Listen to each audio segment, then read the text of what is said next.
شرع لکم من الدین، تمہیں ہم نے دین بھی دیا، یہ مقام عدل ہے اللہ کا، تمہیں دین بھی دیا، تمہیں شریعت بھی دی۔ دین جو منوائے اسے مانو، شریعت جو کروائے اسے کرو۔ یعنی میں کہنا یہ چاہ رہا ہوں کہ اسلام دین ہے اعتقاد کا اور شریعت ہے اتباع کی۔ دیکھو دین اللہ ایک ہے، قیامت آئے گی، اس میں کسی اضافے کا امکان ہے، لیکن شریعت میں اضافے کا امکان ہے۔ پہلے دن رسول نے کیا کہا تھا کہ اللہ کو ایک مانو نجات پا جاؤ گے، ٹھیک؟ اس کے بعد پھر کیا کہا بھائی نماز بھی پڑھو، پھر کہا روزہ بھی رکھو، پھر کہا ہجرت بھی کرو۔ اضافہ ہو رہا ہے شریعت میں، دین میں اضافہ نہیں ہوتا، ہوتا ہے پھنس گئے نا یہ کہہ کہ نہیں ہوتا۔ اچھا کہا تو صحیح ہے، اس لیے کہ کل بھی اللہ ایک تھا، آج بھی اللہ ایک ہے، کل بھی اللہ ایک ہی ہوگا، اس میں اضافے کا کوئی امکان نہیں ہے، تو دین میں اضافہ تو نہیں ہوا۔ لیکن اب اضافہ کیا ہے اسے سنتے جاؤ۔ آدم علیہ السلام آئے، ان کی اولاد پر واجب ہے کہ وہ آدم کو نبی مانے، بس ایک ہی نبی ماننا ہے۔ جو نوح کے زمانے میں آئے وہ آدم کو بھی مانے، نوح کو بھی مانے۔ اضافہ ہو گیا یا نہیں؟ اور جو ابراہیم کے زمانے میں آئے وہ آدم کو بھی مانے، نوح کو بھی مانے، ابراہیم کو بھی مانو، ٹھیک ہے؟ یعنی عجیب، یہ عجیب و غریب مرحلہ فکر ہے۔ جو موسیٰ کے زمانے میں آئے وہ پچھلے سارے انبیاء کو مانے، ٹھیک؟ اچھا جو ابراہیم کے زمانے میں تھے ان کے لیے کتاب تھی ابراہیم کی، اب جو موسیٰ کے زمانے میں آ گئے اس کو بھی مانو، توریت پہ عمل کرو۔ اور جو عیسیٰ کے زمانے میں آ گئے اس کو مانو، توریت کو، انجیل پہ بھی عمل کرو۔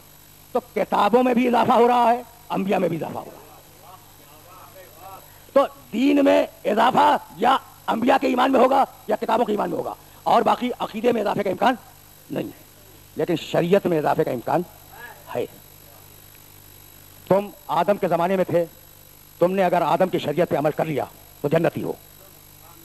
بھائی کوئی شخص اگر آدم کے زمانے میں ہے اور آدم کی شریعت پہ عمل کر لے اور مر جائے جنتی ہے، لیکن بدقسمتی سے اگر زندہ رہا اور نوح کا زمانہ آ گیا تو اب وہ آدم والی شریعت نہیں چلے گی۔ تو جو زمانے آدم میں ہے اگر شریعت آدم پہ عمل کر لے اور مر جائے جنتی ہے، اگر زندہ رہ گیا تو اب آدم کی شریعت پہ عمل نہیں ہوگا، اب وہ اسے نوح کی شریعت پہ عمل کرنا ہوگا، ٹھیک ہے؟ جو شریعت نوح پہ عمل کر کے مر جائے وہ جنتی ہے، اگر زندہ رہ گیا ابراہیم آ گئے اب شریعت ابراہیم پہ عمل ہوگا۔ جو شریعت ابراہیم پہ عمل کر کے مر جائے وہ جنتی ہے، لیکن اگر موسیٰ آ گئے تو اب موسیٰ کی شریعت پہ عمل ہوگا، اور اگر شریعت موسیٰ پہ عمل کر کے مر گیا تو جنتی ہے، اور اگر عیسیٰ آ گئے تو اب عیسیٰ کی شریعت پہ عمل ہوگا۔ بھائی تدریج دیکھ رہے ہو، ارتقا دیکھ رہے ہو شریعتوں کا، اور اگر عیسیٰ کی شریعت پہ عمل کر کے مر گیا جنتی ہے، لیکن اگر محمد آ گئے، اگر محمد رسول اللہ آ گئے تو اب عیسیٰ والی شریعت نہیں چلے گی، محمد رسول اللہ کی شریعت پہ عمل کرو۔ بھائی یہ تھا شریعت کا ارتقا، اور اب ذرا احکام کا ارتقا سنو۔ پہلا حکم کیا ہے؟ اللہ کو ایک مانو۔ اگر ایک مان کے مر گئے ہوتے تو جنتی تھے، بدقسمتی سے زندہ رہ گئے، حکم آیا نماز پڑھو۔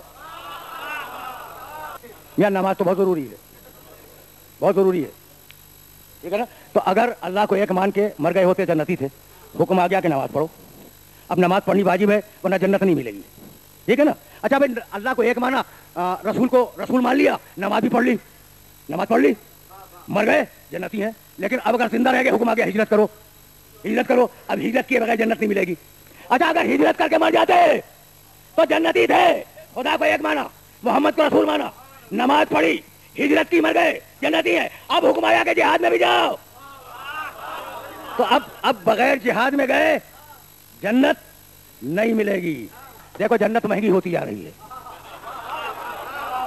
تو اب اگر اللہ کو ایک مان کے مر گئے ہوتے، جنت بڑی سستی تھی، ایک مان لیا مر گئے جنتی ہیں، کہا نہیں محمد کو رسول مانو، اب دو کام ہو گئے، اللہ کو ایک مانو، محمد کو رسول مانو۔ اچھا یہ کم کر کے مر گئے ہوتے جنتی تھے، کہا نماز پڑھو، ٹھیک ہے نا؟ اب جنت مہنگی ہوتی جا رہی ہے، نماز بھی پڑھ لی، اس وقت مر جاتے پھر بھی جنتی تھے، اب حکم آیا کہ ہجرت کرو، ٹھیک ہے؟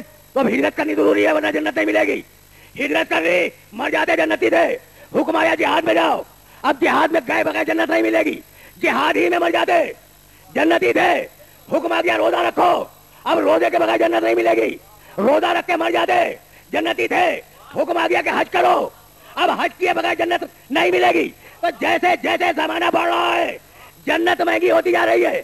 اللہ کو ایک مان لیا، رسول کو رسول مان لیا، نماز پڑھ لی، ہجرت کر لی، جہاد کر لیا، روزے رکھے، حج کیا، اب آخری حکم آیا اس کو مولا بھی مانو۔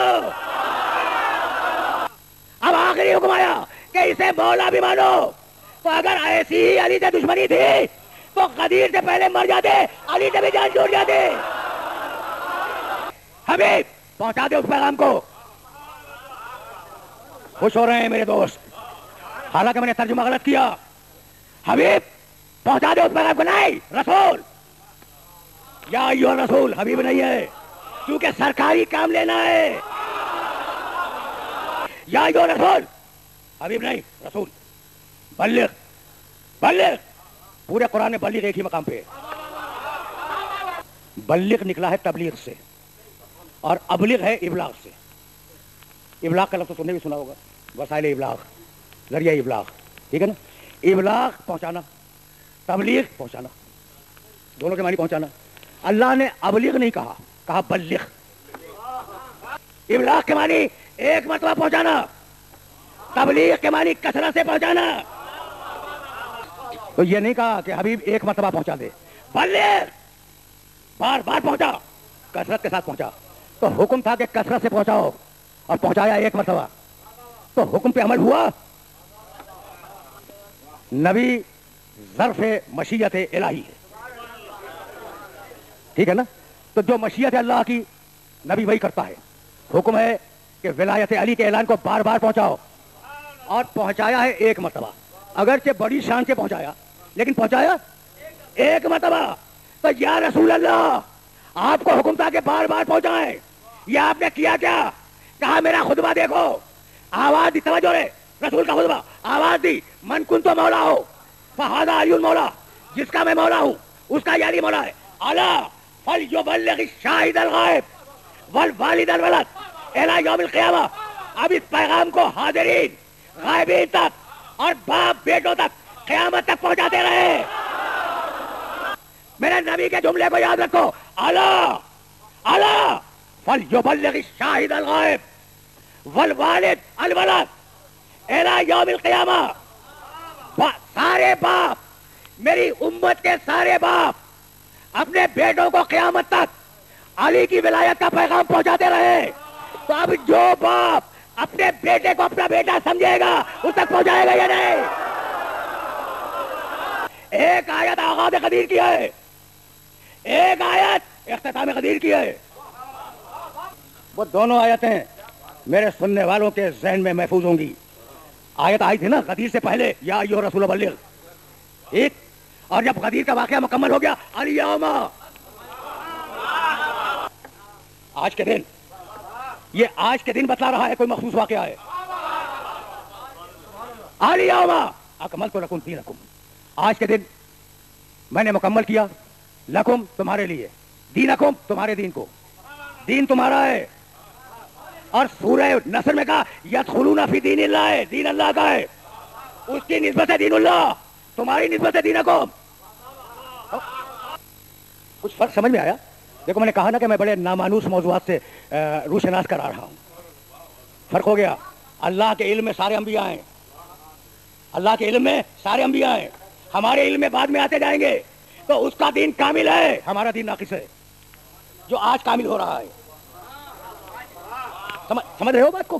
میں نے بڑی دقیق بات بڑے آسان لفظوں میں کہہ دی، الیوم اکملت لکم دینکم، آج کے دن میں نے تمہارے دین کو کامل کیا۔ واتممت علیکم نعمتی، پہلی آیت بعد میں پڑھوں گا، بلغ وہ بعد میں پڑھوں گا، لیکن یہ آیت تو تمہیں ہدیہ کر دوں نا، اتممت علیکم نعمتی، آج کے دن میں نے اپنی نعمت کو تمام کیا۔ ورضیت لکم الاسلام دینا، اور آج کے دن میں تمہارے دین اسلام سے راضی ہوا، کل تک راضی نہیں تھا۔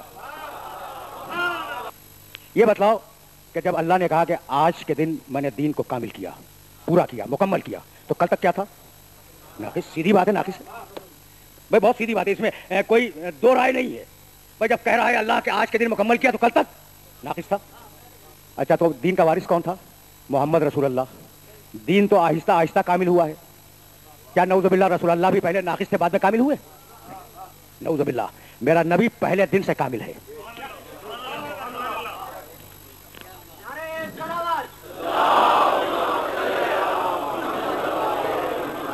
تو دین پہلے ناقص تھا بعد میں کامل ہوا، لیکن دین لانے والا وارث ذمہ دار وہ پہلے دن سے کامل ہے، ٹھیک ہے نا؟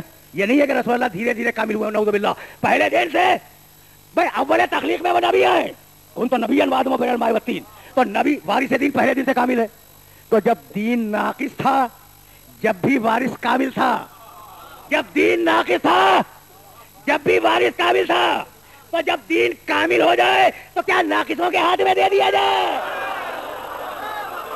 اچھا تو الیوم، بھائی جملہ سننا اور اس جملے کو محفوظ رکھنا، اپنی طرف سے کچھ نہیں کہہ رہا ہوں، آیت کا ترجمہ کر رہا ہوں. آج کے دن میں نے دین کو کامل کیا، آج کے دن نعمت تمام کی، آج کے دن میں تمہارے دین سے راضی ہوا. کل تک نہ دین کامل تھا، نہ نعمت تمام تھی، نہ میں راضی تھا. تو آپ مجھے جملہ کہنے کی اجازت دے رہے ہو کہ لا الہ الا اللہ تھا، محمد رسول اللہ تھا، نہ دین کامل تھا، نہ نعمت تمام تھی، نہ اللہ راضی تھا. علی ولی اللہ آیا، اللہ راضی ہو گیا. یہ غدیر کے بعد کی آیت ہے. اور پھر واپس چلو، یا ایھا رسول بلغ ما انزل الیک من ربک، رسول پہنچا دے اس پیغام کو. بھائی سننا رسول اس پیغام کو پہنچا دے جو تیرا رب تجھ پر پہلے ہی نازل کر چکا ہے. ٹھیک ترجمہ کر رہا ہوں، بلغ ما انزل الیک من ربک وان لم تفعل فما بلغت رسالتہ. اور حبیب اگر تو نے وہ پیغام نہیں پہنچایا تو تو نے رسالت نہیں پہنچائی. مذاق نہیں ہے یہ جملہ مذاق نہیں ہے. حبیب وہ پہنچا دے. اگر تو نے وہ نہ پہنچایا تو رسالت نہیں پہنچائی. مجھے بتلاؤ میرے نبی کا کلمہ پڑھنے والوں، اگر نبی وہ نہ پہنچاتے تو رسول نہ رہتے. تو جب اعلان ولایت علی کے بغیر رسول نہ رہے تو مسلمان کہتے رہے گا. آیت ابھی مکمل نہیں ہوئی. وَإِن لَمْ تَفْعَلْ فَمَا بَلَّغْتَ رِسَالَتَهُ. اور حبیب اگر تو نے وہ نہ پہنچایا تو تو نے رسالت نہیں پہنچائی. مت گھبرا حبیب، میرے رسول مت گھبرا. واللہ یعصمک من الناس. تو مت گھبرا، میرے رسول مت گھبرا، اس بات کو پہنچا دے. اللہ تجھے لوگوں کے شر سے محفوظ رکھے گا. اشارہ ہے کہ علی ولی اللہ پہ شر ہوگا. آیت میں اشارہ موجود ہے نا کہ علی ولی اللہ پہ شر ہوگا. حبیب مت گھبرا، توجہ رہے. حبیب مت گھبرا، اگر علی ولی اللہ پہ شر ہوا تو میں بچاؤں گا. اگر علی ولی اللہ پہ شر ہوا تو حبیب مت گھبرا، پہنچا دے، علی ولی اللہ پہنچا دے، میں تجھے اس شر سے بچاؤں گا. اب میں کہہ رہا ہوں ہاتھ جوڑ کے کہ پروردگار شر تو لا الہ الا اللہ پہ بھی ہوا تھا. بھائی اگر لا الہ الا اللہ پہ شر نہ ہوا ہوتا تو رسول کو ہجرت کی ضرورت کیا تھی؟ تو لا الہ الا اللہ پہ شر تو ہوا مکے میں. تو مالک تو نے تو یہ نہیں کہا کہ حبیب لا الہ الا اللہ کہہ دے میں بچاؤں گا. اچھا مدینے میں تو ساری جنگیں محمد رسول اللہ کے خلاف ہوئی ہیں، تو شر تو محمد رسول اللہ کے خلاف ہی ہوا. بھائی کلمے کے 3 جز تو تینوں کے خلاف شر ہوا. تو یہ نہیں کہا تو نے کہ لا الہ الا اللہ کہہ دو حبیب، اگر شر ہوا تو ہم بچائیں گے، اور محمد رسول اللہ کہہ دو حبیب، اگر شر ہوا تو ہم بچائیں گے. یہ آخر بات کیا ہے کہ علی ولی اللہ کہہ دو حبیب، اگر شر ہوا تو ہم بچائیں گے. تو یہ فرق کیوں ہے؟ جواب آیا کہ لا الہ الا اللہ اور محمد رسول اللہ پر جب شر ہوا تو بچانے والا علی تھا. اب علی ولی اللہ پہ شر ہوگا، بچانے والا میں ہوں. مجھے اصرار ہے علی کی ولایت پر، میں ولایت پہ اصرار رکھتا ہوں، خلافت پہ نہیں. اب خلافت پہ پہلا مانو، 25واں مانو، 75واں مانو، یہ میرا مسئلہ نہیں ہے. بھائی سب ہمارے لیے قابل احترام ہیں اور سب ہمارے سر کا تاج ہیں. میں دیکھو نا کبھی کبھی اس اینگل سے بھی غور کیا کرو. میں یہ 1 گھنٹے سے تمہارے سامنے کیا کر رہا ہوں؟ رسول کی سنائی ہوئی آیتیں تمہیں دہرا رہا ہوں تمہارے سامنے، رسول کی حدیث بیان کر رہا ہوں، رسول کا تذکرہ کر رہا ہوں. تو 1500 سال کے بعد جس کے تذکرے میں اتنا ثواب ہے، اسے جن لوگوں نے براہ راست دیکھا وہ کتنے بلند ہو گئے.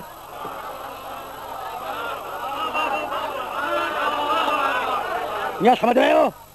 بات پہنچ گئی، میسج پہنچ گیا. یعنی غور کرو کہ آج ہم رسول کا نام لیتے ہیں تو نام لینا بھی ثواب. اب دیکھو یہ آف دا ریکارڈ ایک جملہ درمیان میں آ گیا ہے اور میں بات کو یہیں مکمل کرنے جا رہا ہوں. نام لینا ثواب ہے اور تم سن رہے ہو رسول کا نام، وہ بھی ثواب ہے. تو وہ جس نے رسول کو اپنی آنکھوں سے دیکھا، جس کے کان نے رسول کی زبان مطہر سے نکلے ہوئے الفاظ سنے، جو رسول کے ساتھ ساتھ چلا، جو رسول سے شانہ ملا کے بیٹھا، جو رسول سے گھٹا ملا کے بیٹھا، کتنا بلند ہوگا وہ؟ تو سب ہمارے سر کا تاج ہے، لیکن بس ایک فرق رکھنا کہ رسول سے شانہ ملانے والے اور ہیں، رسول کے شانے پہ کھڑا ہونے والا اور ہے۔